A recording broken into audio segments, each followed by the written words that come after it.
We are now going to have a look at the vegetarian options for menu number 6. So for the vegetable chowder, we need the following ingredients. To begin with the chowder, we are going to neatly dice a few vegetables. So we have red capsicum, we have yellow capsicum, and we have onions that need to be neatly diced. Because it's not a pureed soup, it's not a past soup, so the cuts of vegetables are going to be seen. So dice them neatly without any wastage. Now you can add any vegetables of your choice to make this vegetable chowder. Onion also needs to be diced neatly. The trimmings of this onion are going to be used to flavor the milk to make the chowder.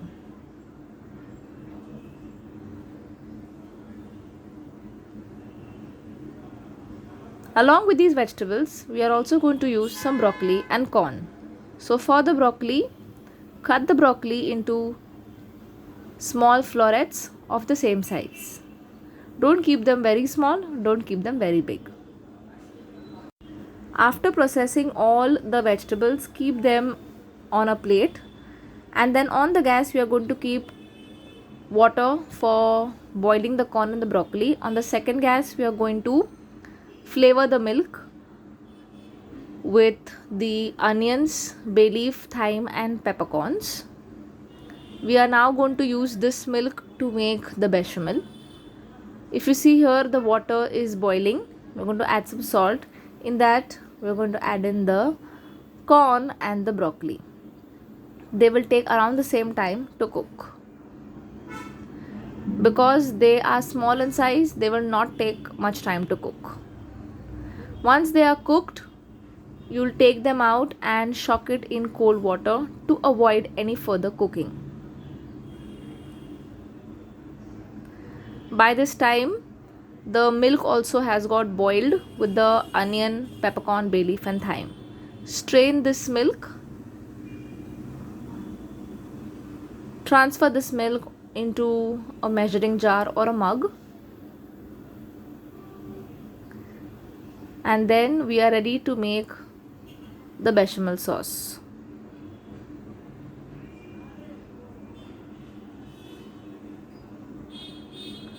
Then on one gas we'll take a non-stick pan. In that we'll take some butter and we are going to lightly saute all the vegetables to get a nice buttery flavor and also a glaze. So add the onion and both the colored capsicums.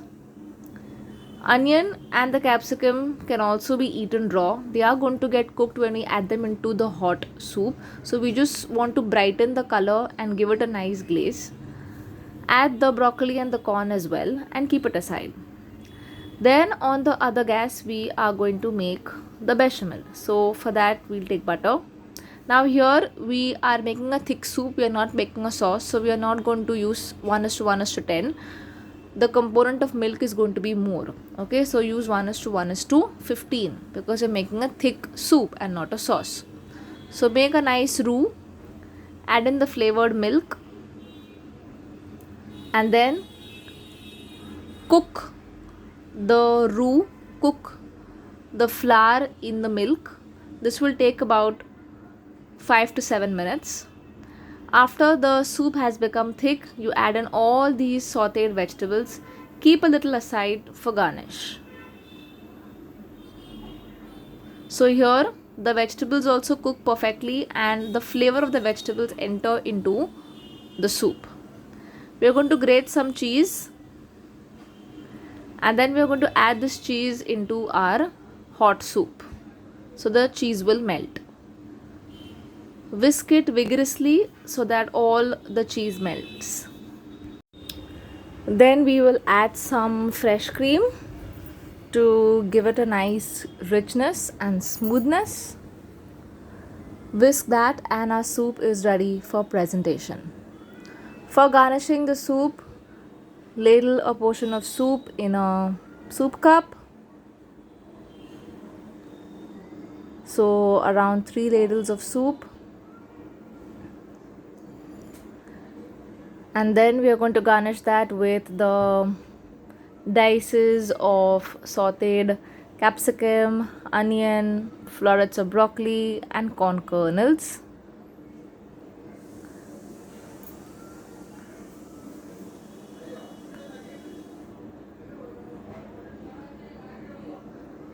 Then we have a dry red chili which we have cut with the help of scissors into very thin slices.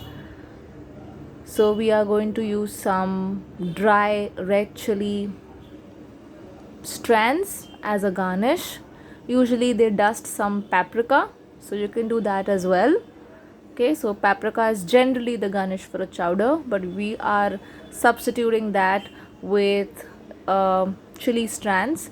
Again, just a little bit of fresh thyme leaves, a sprinkle of fresh thyme leaves, and with the help of dropper, we are going to put some drops of chili oil here and there. So that's the garnish of the vegetable chowder. So a few pictures of presentation of the chowder. Serve it with some bread on the side. Moving on to the eggplant and the chickpea kheer. It's the vegetarian option of the kheer. These are the ingredients. First we'll take the brinjal, apply some oil on it, and this goes for roasting in the oven. Please use the long brinjal for the kheer because that's going to represent the length of the actual pule ala kheer. So this goes for roasting at around 150°C for about 20 minutes or until it's properly cooked. Then we have soaked some chickpeas overnight, okay, and now we are going to boil it until it's properly cooked.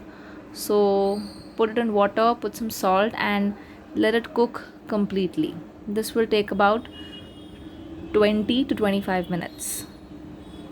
Then at the table we are going to make the butter. So for that we are going to chop some parsley finely. So this is the same butter that we put in the pule ala kheer. We will also finely chop some garlic. Again, you can add any more herbs for flavor in the butter. So we are going to finely chop some garlic as well.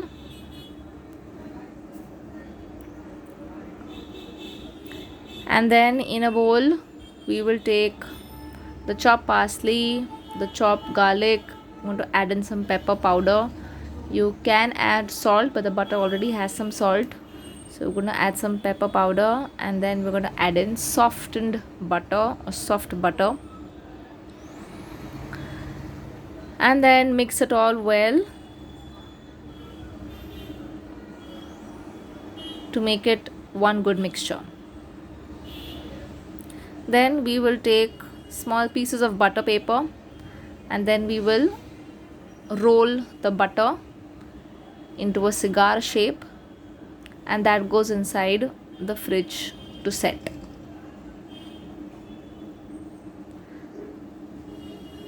So you require one of these for one kheer. So here we are making two, so we've made 2 rolls of the butter. Here if you see, the chickpeas are completely cooked. We are straining it out and we are putting it inside a blender to make it into a nice smooth paste. Please do not add more water. We need a thick paste, otherwise it's not going to hold shape. So it's a nice thick paste. In that we are going to add in some fresh thyme, salt, some pepper powder, and some olive oil. So here the chickpea is going to represent the protein of the pule ala kheer, the chicken, as well as the color.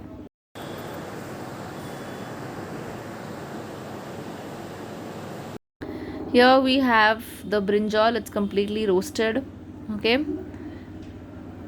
Cut off the other end so that you get a nice rectangular piece of the eggplant after you slice it.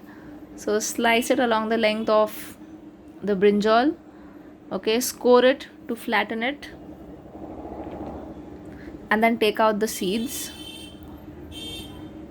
So again here you get the flavor of the brinjal, but then we also need to put a good amount of the chickpeas. Okay, so it's more like an outer covering of the brinjal. Discard the seeds away. Now if you see here, we've sprinkled some salt, some pepper on the brinjal skin.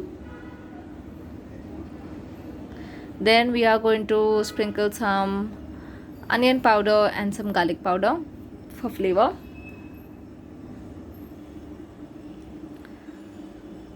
This is optional. You can also use any spice powder like cumin powder, coriander powder, okay, some paprika. Then we are going to put the chickpea mixture, make a cavity in the center,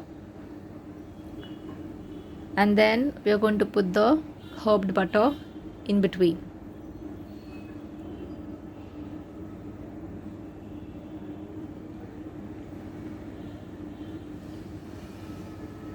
Cover it up with some of the chickpea mixture. Now here make sure that you do not put a lot of this mixture, because the brinjal skin is not that big to cover the entire mixture. Okay, but also we have to keep in mind that you are replicating the actual Poleala Kheer, so the size and the shape has to be similar to that of the actual kheer. Then with the help of a silver foil, you are going to roll the chickpea mixture inside the eggplant skin. Okay, roll it firmly, tighten it up from both the ends, and this goes inside the fridge to set. Do that with the other eggplant as well. Once it's completely set, we have made a bowl of slurry, which is refined flour and water, a thick mixture, and we have breadcrumbs at the side. So we are going to first dip the kheer in the slurry. Here we have not used egg wash since it is vegetarian.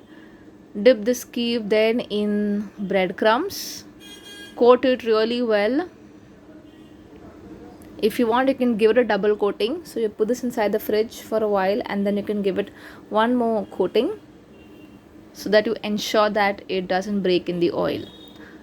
Repeat the same process with the other kheer as well.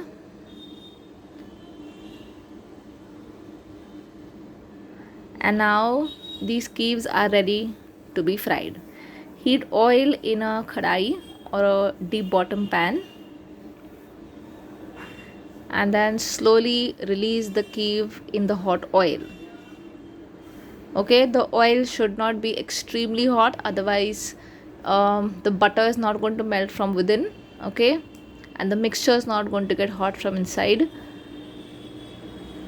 Fry both the kheers in medium hot oil. Take it out once you have a nice golden brown color, a crisp texture from the outside, and the kheers are now ready to be served. They don't need any sauce really, because the butter inside forms the sauce, or gives it that moistness. And the kheer is now ready for presentation. Here the accompaniments are same that we had shown you in the actual Poleala Kheer menu. Thank you.